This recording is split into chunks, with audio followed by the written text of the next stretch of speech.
Amorim vai trazer a palavra de Deus.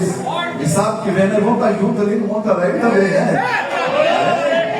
Já está na agenda aí para sábado que vem ali. Vamos deixar mais isso para cantar lá, tá bom? Vamos orar então. Senhor Deus, te agradecemos por ter até agora, Senhor, estado presente nesse culto. Porque tu és um Deus onipresente, mesmo que está aqui, Senhor, está em outros lugares, está derramando bênção.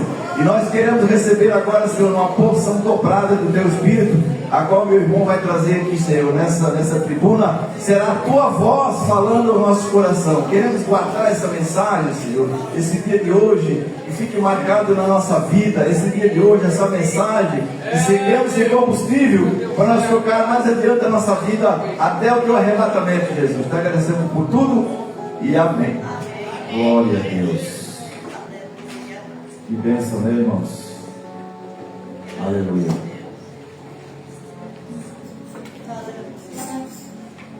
Vamos abrir a nossa Bíblia, aproveitar que estamos em pé, né?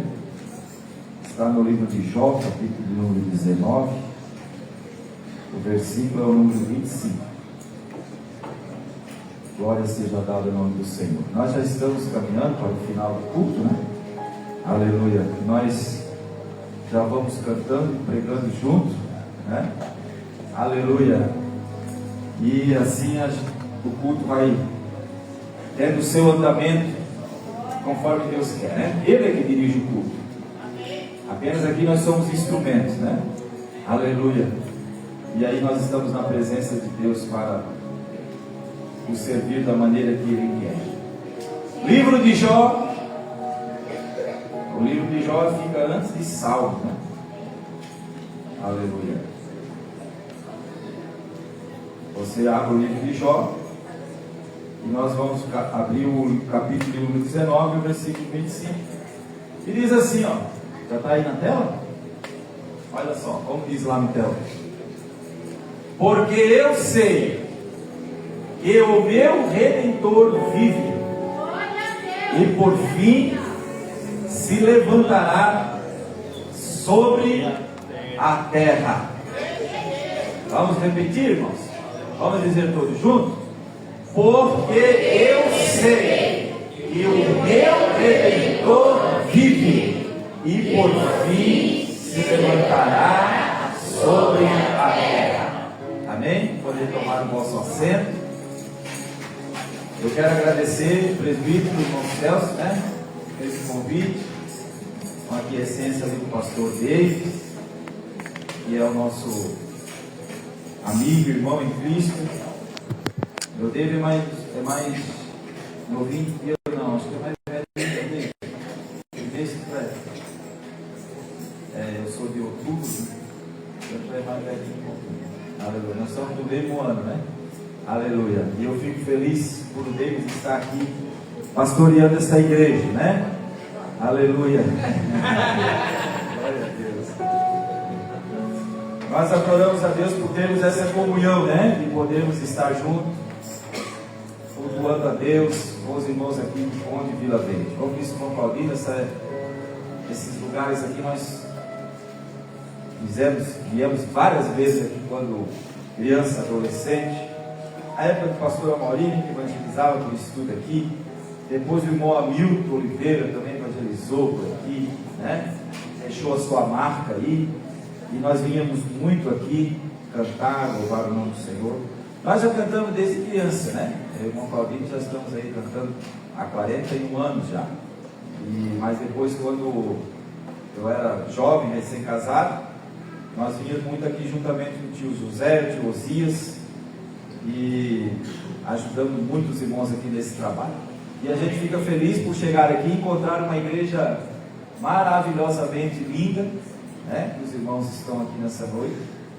Uma igreja milagre na terra, né? Sábado à noite reunia esse povo aí, só o Conde. É só o Conde. Nós andamos por aí, né? Só os irmãos do Conde. Esses adolescentes, já tive a oportunidade um dia de estar ali com eles, trazendo uma palestra. Claro que já aqueles que eu estive ali, eu acho que já são todos jovens, a maioria já casou. Aleluia. Mas está aí esse grupo abençoado. Quem é o líder desse grupo de adolescentes? Está ali? Deus te abençoe, meu irmão, viu? Que o Senhor te abençoe e te enriqueça. São sementes que você hoje não percebe ela germinar, porque é no tempo, né, que ela está sendo plantada. Agora, daqui a alguns anos, a colheita vem. E é tão bom quando a gente vê, né, a colheita da semente que plantamos lá na adolescência, né, e dar frutos. E que esses frutos possam permanecer. E Deus abençoe os irmãos estão de parabéns, a igreja está bonita, né? Não que eu estou vindo fiscalizar, não do pastor, não, nada disso, mas eu estou, né, percorrendo as congregações de Camboriú. Nós estamos fazendo essa agenda aí nas congregações e tem que parabenizar, pastor David, parabenizar, viu? Porque está muito bonito, aqui a estrutura está muito lindo, maravilhoso. Os irmãos estão de parabéns. Continue assim, irmãos, viu?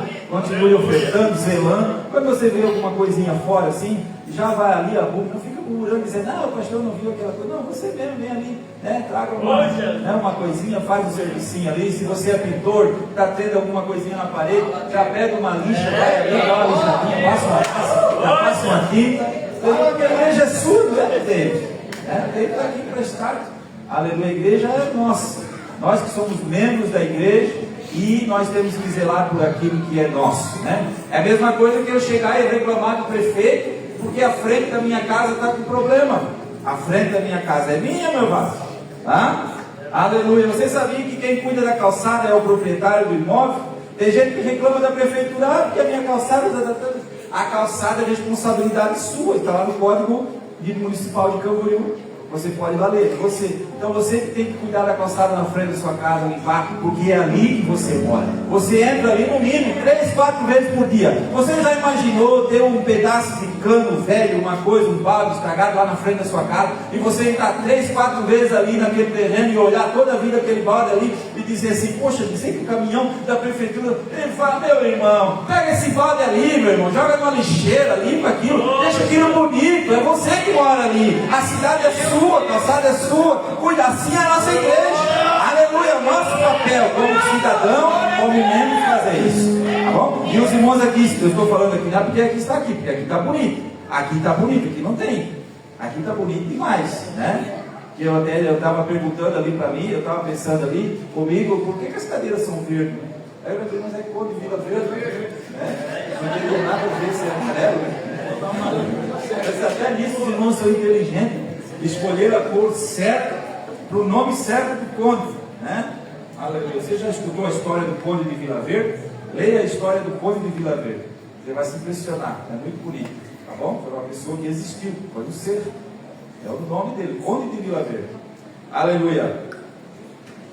A Bíblia Sagrada, e esse versículo que eu acabei de ler, é um texto bem conhecido, viu?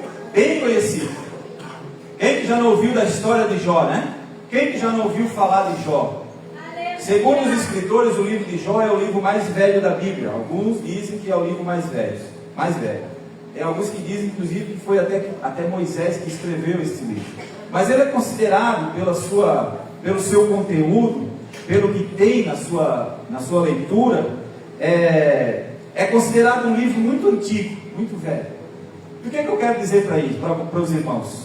Que essa história que nós lemos aqui, que ela é bem antiga, mas ela ao mesmo tempo ela é muito atual. O sofrimento desse homem, o que ele passou, não se difere muito do que nós passamos. Os ataques que esse homem sofreu, não se difere muito dos ataques que nós como cristãos sofremos dia após dia. Jó vivia uma vida abençoada. Jó vivia uma vida no seu dia a dia normal. Ele era um homem rico, ele era um homem comerciante, ele era um homem honrado, ele era um homem que na sua terra ele tinha proeminência, ele era uma autoridade, ele era um ancião, ele se assentava muitas vezes em lugares para julgar o caos de outras pessoas, julgar os processos de outras pessoas. Jó era honrado pelos jovens da cidade, pelos adolescentes, pelas crianças. As crianças elas tinham alegrias em chegar perto de Jó para receber dele alguma coisa. Às vezes eu tenho certeza, pastor David, E Jó, quando sentava na praça, ele nunca deixava de ter ali no bolso do seu casaco, que seja uma balinha, um pirulitinho, porque é isso que as crianças, né, mais gostam. E quanto mais ele dava, mais as crianças se aproximavam. Então ele era honrado, ele era querido, ele era amado, porque ele era uma pessoa que ele vivia o seu dia a dia com intensidade. Jó tinha alegria em se levantar pela manhã e glorificar o nome do Senhor. Aliás, antes de ele fazer qualquer coisa, a Bíblia Sagrada diz que ele sacrificava a Deus. Ele sacrificava pela sua vida e pela vida dos outros. Jó era um exemplo de crente que estava não só preocupado com a sua salvação, mas preocupado com a salvação dos seus conterrâneos, das suas famílias, dos seus filhos, da sua esposa, dos seus parentes. Então a Bíblia diz que ele sacrificava. Ele dizia assim: olha, eu não sei, mas pode ser que porventura eles tenham transgredido a lei do meu Senhor, então eu já vou sacrificar. Esse homem, irmãos, era um exemplo na terra, nessa época em que ele viveu. Era tanto exemplo que quando Satanás chegou no céu para uma reunião, os irmãos conhecem bem a história que está ali no capítulo 1 e o capítulo 2. Deus perguntou para Satanás: onde é que tu vem? Ele disse: eu venho da terra, eu venho de rodear e passear por ela. Aí Deus faz a pergunta: tu observaste? Não é tu viste, não é tu olhaste, não, é tu observaste o meu servo Jó, tu estudaste o perfil do meu servo Jó, tu analisou como que é o meu servo Jó ali na terra, tu viste como ele me serve, como ele me adora. Aí o diabo disse assim: quem é que não vai te adorar? Pois tu encheste ele de bem, tu deste tudo para ele. Veja como ele é astuto, veja como ele é terrível na acusação. Olha, tu cercaste ele de bem, tu deste tudo bom e o melhor para ele. Ele tem os melhores carros, ele tem as melhores casas, ele tem dinheiro no banco, ele não tem dificuldade de comprar roupa, porque tu encheste ele de bem. Mas agora vai e tira dele para ver se ele não vai amaldiçoar-te na tua face. Aí Deus disse: então estás livre, vai lá e toca no que ele tem, e vamos ver, vamos fazer uma aposta aqui, né?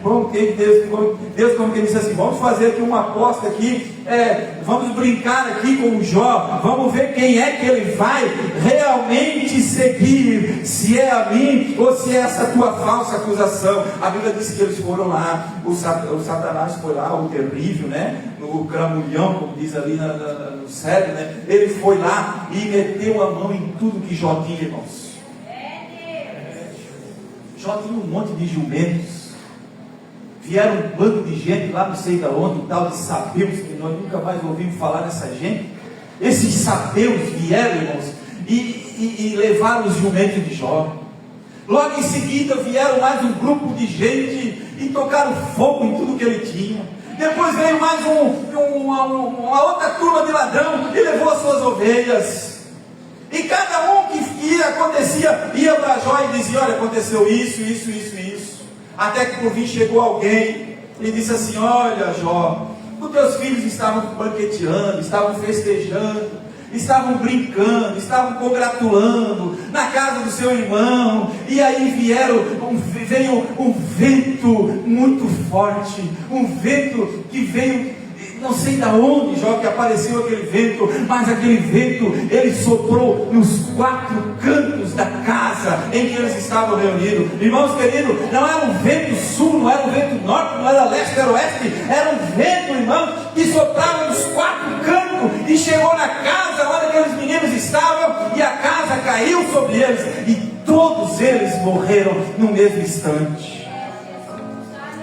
Aleluia! Ele se levantou-se e ele disse assim: bendito seja o nome do Senhor. Deus deu, Deus tirou. Aleluia. E Jó continuou adorando o Senhor, sem casa, sem dinheiro, sem uma boa vestimenta, porque roubaram tudo. A Bíblia diz que ele continuou adorando. A adoração dele não estava apegada no que ele tinha, a adoração dele não estava apegada naquilo que ele possuía, não estava pegado na sua posição, não, porque quando ele perdeu tudo, ele perdeu também tudo que ele tinha, mas ele continuou adorando o Senhor. O tempo se passou, Satanás veio de novo, chegou assim, né, como quem não quer nada, e aí Deus disse: vem cá, observaste o meu servo Jó, que mesmo tu acusando ele, mesmo tu vindo aqui falar mal dele, ele ainda continuou me adorando? Aí ele disse: a pele por pele, tudo que o homem tem, isso ele dará pela sua alma, pela sua vida. E Deus disse assim: então toca nele, só não permite que tires a vida dele. Não. Você já imaginou Satanás saindo da presença de Deus com toda aquela vontade de fazer mal a Jó, com a permissão de colocar em Jó a maior doença, a maior dificuldade, o maior problema que existia na vida daquele homem, para ver se ele blasfemava contra Deus? Você já parou para imaginar o tamanho da dor que Jó não sentiu para que ele pudesse blasfemar a Deus? Você já parou para pensar o tamanho do sofrimento que ele não passou, porque Satanás é que lhe imputou isso? A Bíblia diz que ele se levantou, sentou-se na cinza e pegou um caco de telha e começou a se limpar com aquele caco de telha, porque as úlceras, as feridas tomavam conta da sua pele, as dores invadiram seus ossos. Logo depois dos textos do livro ele conta esse sofrimento. As dores invadiram seus ossos, os seus olhos se apegaram, as suas pálpebras se apegaram uma na outra, a sua pele se retalhou como tecido velho, tudo doía. Os seus amigos vieram lhe visitar, chegaram perante ele. Quando observaram o estado dele, ficaram 7 dias sem dizer uma palavra. Tamanho era o sofrimento do homem. Até que ele se levantou e amaldiçoou o dia do seu nascimento. E ele continua falando. Aí os seus amigos começam a querer achar um problema para aquilo, começam a querer achar um motivo para aquilo, começam a dizer: olha, ninguém sofre dessa maneira se não foi porque fez alguma coisa contra Deus. Porventura Deus vai castigar o homem em vão, porventura Deus vai fazer alguma coisa que ele não mereça, porventura Deus vai trazer um sofrimento que porventura não seja fruto de algum pecado oculto. Confessa o teu pecado, fala aquilo aqui agora, o que tu fizeste, conta para nós qual que é o teu problema, e quem sabe nós intercedamos por ti e Deus vai reverter o teu caso. Mas não existia nada, não existia nada. Porque nós, irmãos, como seres humanos, os nossos olhos eles são muito limitados. Eles têm uma tendência a julgar pelas aparências. Ele tem uma tendência a olhar quando alguém vai mal em alguma situação, em colocar: olha, porque é fulano de tal, olha aquele irmão, ele está com aquela enfermidade, porque ele fez isso, fez aquilo, olha aquele lá está faliu, é porque isso, aquilo. Não, querido irmão, não pense assim. Se você está consciente do que o teu Redentor está vivo, então não se preocupe com isso. Questionar isso é normal, perguntar isso é válido, questionar a Deus: Senhor, por que isso? Mas não exija respostas para aquilo que Deus não fala. E os seus amigos começaram a falar. E ele então, quando chega lá no capítulo de número 14, e você pode abrir, porque esse texto do número 14, aquele que nós lemos, é a explicação para isso aqui. Ele diz assim: olha, o homem nascido de mulher. Aí não é ele, sabe? Não é ele não. Ele não está dizendo: ó, eu, o Jó. Não, ele falou para nós todos. Veja só a nossa vida. O homem nascido de mulher, ele vive breve tempo, cheio de inquietação. Já é a nossa vida. Nós temos uma vida curta aqui, curtíssima. E ainda pelo breve tempo que nós vivemos aqui, ainda é uma vida inquietante. Não existe descanso, não existe sossego. Quando você pensa assim, agora está bom, aparece outra coisa. Quando você senta na varanda da sua casa e você diz assim, poxa, agora eu estou bem, agora eu já fiz a minha casinha, já paguei a minha aposentadoria, agora aí começa a surgir os rumores de que talvez o governo não vai pagar a tua aposentadoria. Daqui a pouco começa um probleminha que começa a surgir aqui, começa ali, e você começa a ver assim aquele dinheirinho que você guardou para viver bem na sua idade, você tem que gastar com o exame. Daqui a pouco você olha ali, alguém chega, um filho, uma filha, um parente, dizendo assim, olha, eu estou tendo um problema aí, estou precisando de um dinheirinho, será que eu vou? Aí você não tem coração para negar, você vai lá, aí você vive o tempo todo assim, é uma engrenagem atrás da outra, e você vai vivendo dia após dia, e você vai pensando assim, será que é só comigo? Não é só com você não, o João já disse aqui, ó, é cheio de inquietação. Aleluia. Glória a Deus, aleluia. Aí ele diz assim, ó, nasce como a flor e murcha, foge como a sombra e não permanece. Essa é a vida do homem. O homem nascido de mulher. Sobre tal homem abre os olhos e os faz entrar em juízo contigo. Ele faz uma pergunta para Deus, né? Quem da imundícia pode tirar coisa pura? Ninguém. Visto que os seus dias estão contados, contigo está o número dos seus meses. Aleluia. Deus sabe certinho o tempo certo de cada um de vocês. Está contado, irmão. Pastor, mas será que eu vou morrer hoje?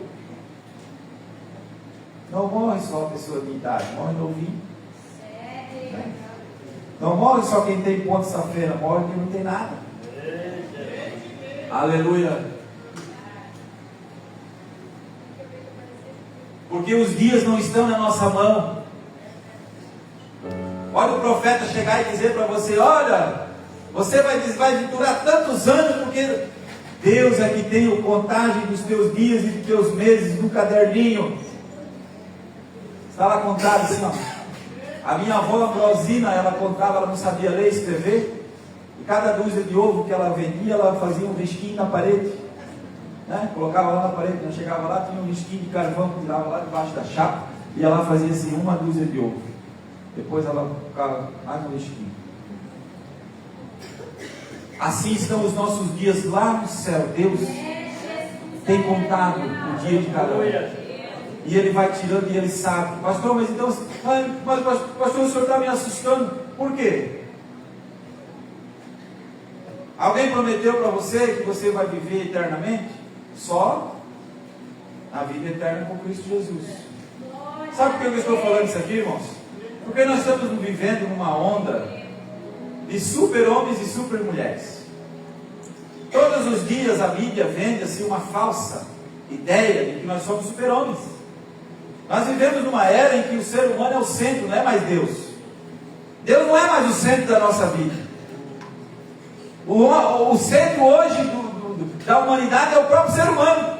Você pode o que você quer ser, você é o que você quiser ser. Você faz aquilo que está na sua mão fazer.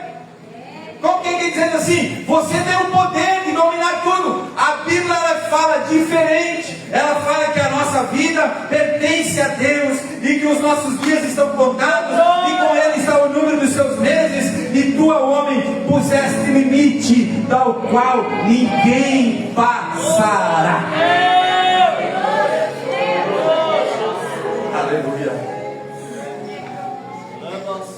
Porque há esperança, do versículo 7, para a árvore que está, mesmo cortada, ainda se renova e não cessarão os seus rebentos. Se envelhecer na terra sua raiz, e no chão morrer o seu tronco, ao cheiro das águas, olha aqui a profecia, ao cheiro das águas brotará, e dará ramos como a planta nova. O homem, porém, morre, o ser humano, o terreno, aquele que não tem salvação, aquele que não tem Deus. O homem, porém, morre, fica prostrado, expira o homem de onde está. Como as águas do lago se evaporam, e como o rio se esgota e seca, assim o homem se deita e não se levanta. E ele vai continuando, vai continuando, vai continuando. Aí depois os seus amigos vêm e falam para ele: Jó, mas tu está enganado, porque aquele que serve a Deus com integridade, ele é abençoado. Aquele que faz a Deus tudo certinho, Deus lhe coroa de bens. Aquele que tem a sua vida reta diante de Deus, Deus lhe coroa de anos.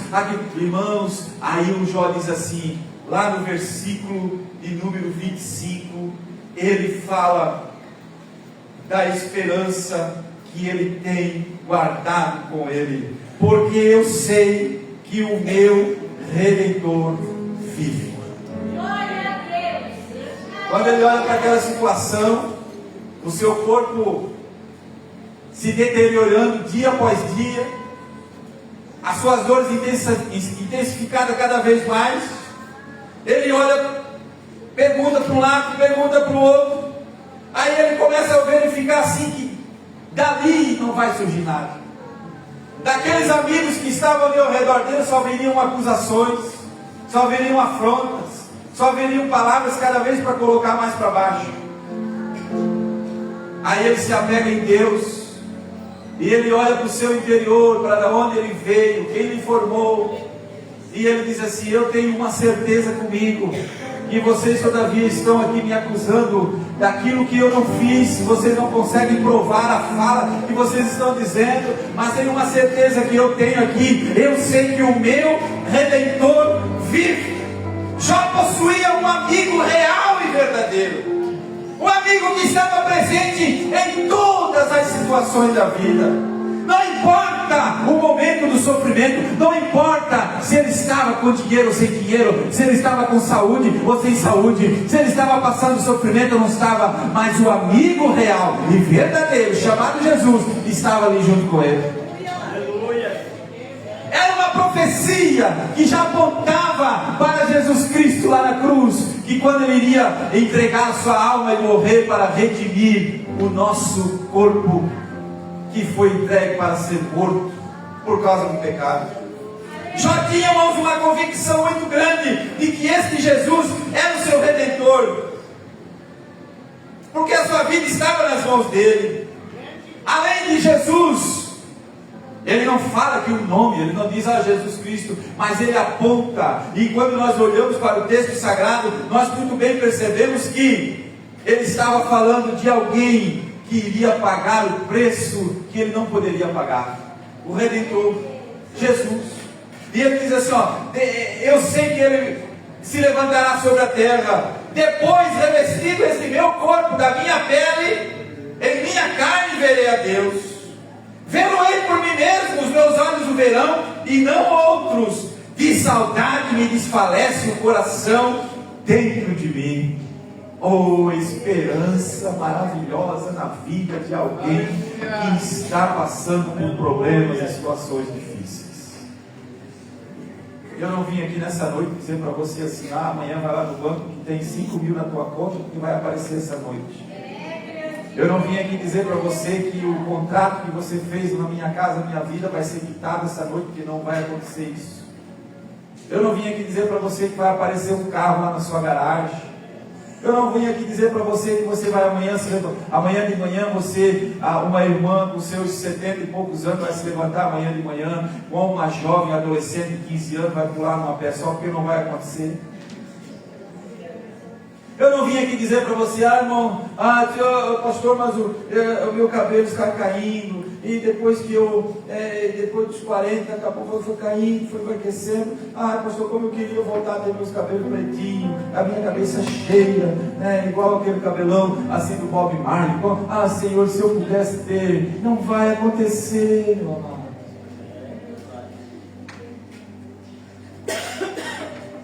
Está contado.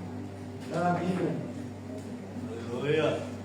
Se alguém prometer isso para você, você diga ser para trás de mim, Satanás, porque está te enganando. A palavra de Deus diz assim: os nossos dias são de pouco tempo, são de inquietação, mas nós temos um amigo real, verdadeiro, que está todos os dias, dia após dia, minuto após minuto, tempo após tempo, juntamente conosco. Aleluia! Nas fases da nossa vida, Cristo está ao nosso lado. Cristo estava no casamento e multiplicou água em vinho para aquele casal naquela festa. Dia depois ele estava passeando na cidade e se deparou com um velório e ressuscitou o filho da viúva de Naim. Alguns dias depois, seus amigos lhe chamaram: olha, o teu grande amigo Lázaro está enfermo. Porventura não podes ir lá curá-lo da sua enfermidade? E ele disse: essa enfermidade não é para a morte, mas é para a glória do nome de Deus. E ele chegou lá diante de Maria, de Marta, e disse assim: Marta, por que vocês estão, o que está acontecendo? Ah, Jesus, chegasse tarde, já faz 4 dias, nós já sepultamos. Maria, se creres, verás a glória de Deus. Nós temos um amigo, meu irmão, que ele tem poder sobre a morte, ele tem poder sobre as enfermidades, ele tem poder sobre tudo o que nós temos. Nós precisamos é estar junto com ele. E aí ele disse a Maria: se creres, verás a glória de Deus.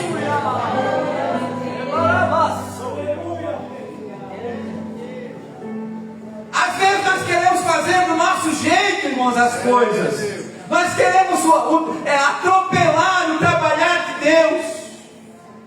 Quantas vezes nós queremos sufocar até Deus?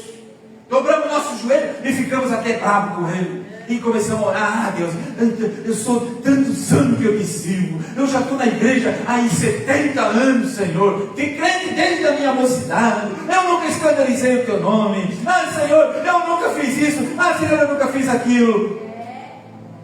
Como se a tua salvação fosse mérito teu, como se você vai ser salvo porque você é boazinho,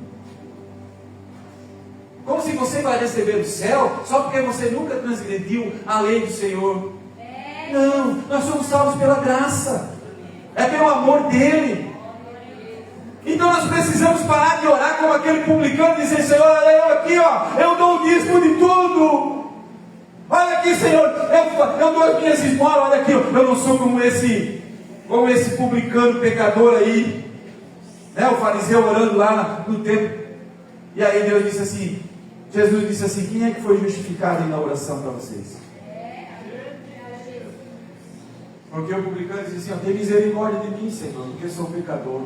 E o fariseu dizia assim: olha, Senhor, eu dou o dízimo, eu sou bom, eu faço isso. Meu irmão, minha irmã, Jó era o homem mais justo que tinha na terra, era o homem mais proeminente que tinha na terra, mas Satanás resolveu provar a sua integridade, mas ele permaneceu firme até o final. Ele disse assim: eu sei que o meu Redentor vive, mesmo que eu morra, mesmo que eu expire, mesmo que eu perca a coisa mais sagrada que é a vida, mas eu sei que por final ele se levantará sobre a terra e redimirá a minha alma da sepultura.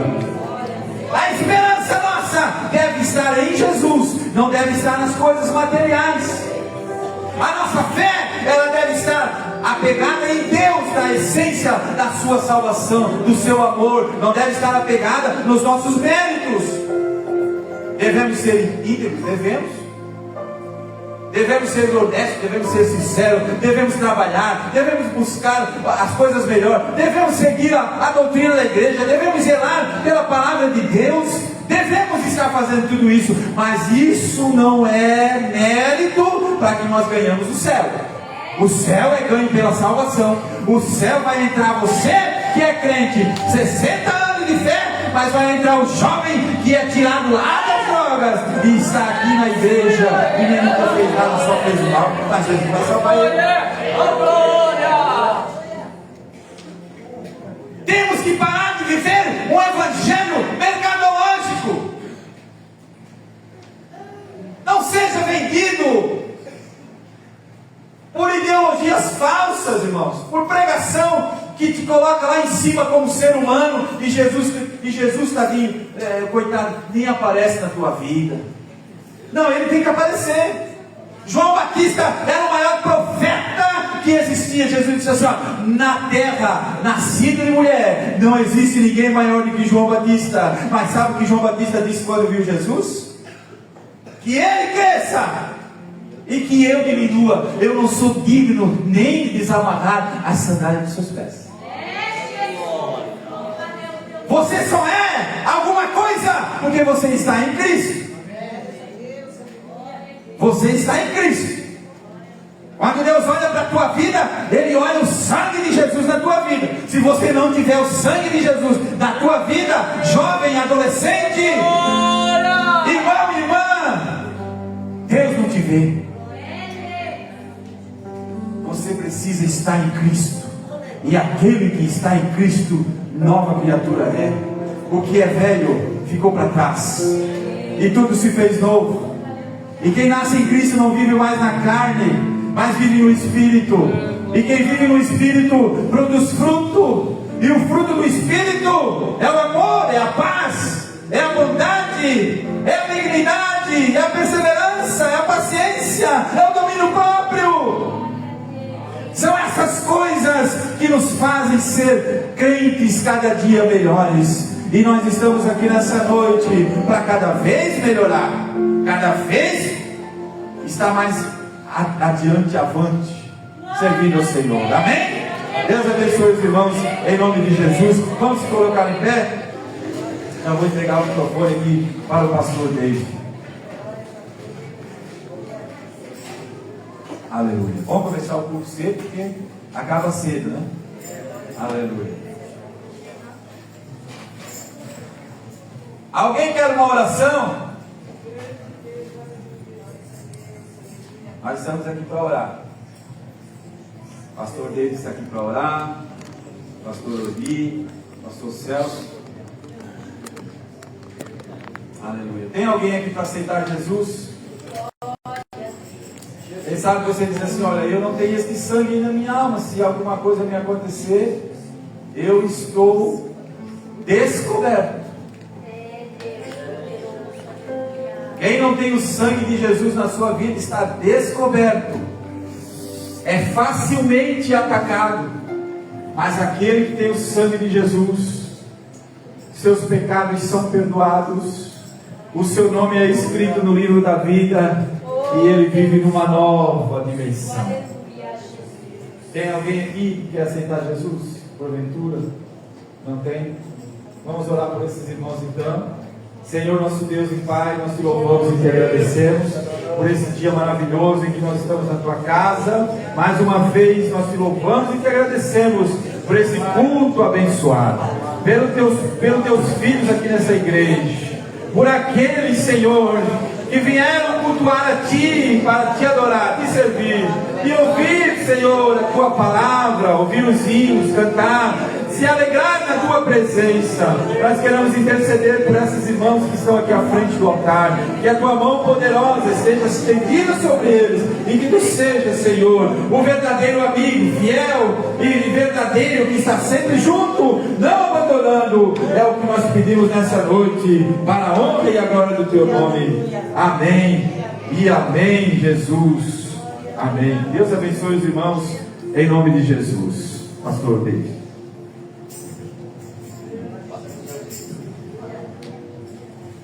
Porque